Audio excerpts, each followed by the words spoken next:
Drew Barrymore. Born into Hollywood royalty, she oozed star power from a very young age. Do you remember how you got the role in E.T.? Well, they interviewed me for Poltergeist first, and she said she's not really like the girl who's in the part, in the script. So Kathy Kennedy, the producer of E.T., said, well, maybe she's right for E.T. Drew Barrymore, E.T.! Thank you for this award. I appreciate it very much. At the age of 7, when most of us were playing hide and go seek, she knew the power of film and how to use the camera for maximum effect. Incredibly talented. But by the way, she still does know how to use the camera, like when she interviewed trans activist and influencer Dylan Mulvaney yesterday. It's very personal for me in a world where we're all trying to figure out who we're supposed to be.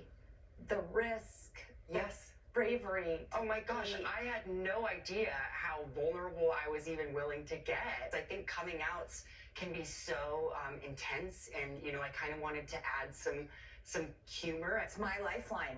Now, I do think that there was so much that came up this year that I had no idea that I was going to have to figure out in womanhood, and vulnerable things that I didn't even know were there. Well, Mulvaney is a TikTok star whose series 365 Days of Girlhood became a smash hit. Mulvaney, of course, is not a girl, but a transgender who dresses like Jackie O, answering the haters with a syrupy style and a love yourself message, which drove Drew to her knees. Where do you find the strength to keep being the joy? Well, I think having my chosen family and the people that I love to take care of me. I look at someone like you, and I can't imagine anybody disliking you. Oh, please. Do you want to know, ironically, who dislikes me the most sometimes? Who? Myself. Oh, me too. Oh. And That wasn't planned out or anything. Now let's pause for a moment.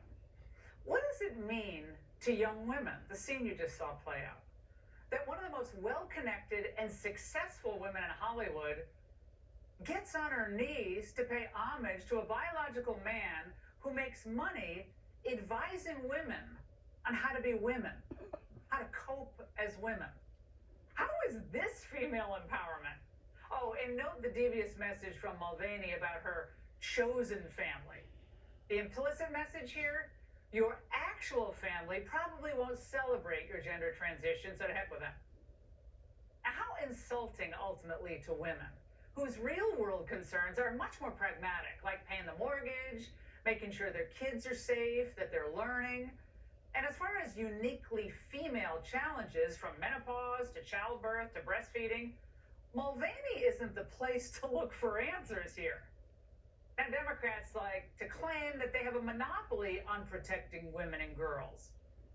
Human rights are women's rights, and women's rights are human rights once and for all. This is part of that girl power network. This is how we rise up together. I take some, for lack of a better term, badass glee and just say, women, you know how to get it done. I want women to see that you do not get pushed around. But that is precisely what the rabid forces relentlessly sell the trans culture are doing.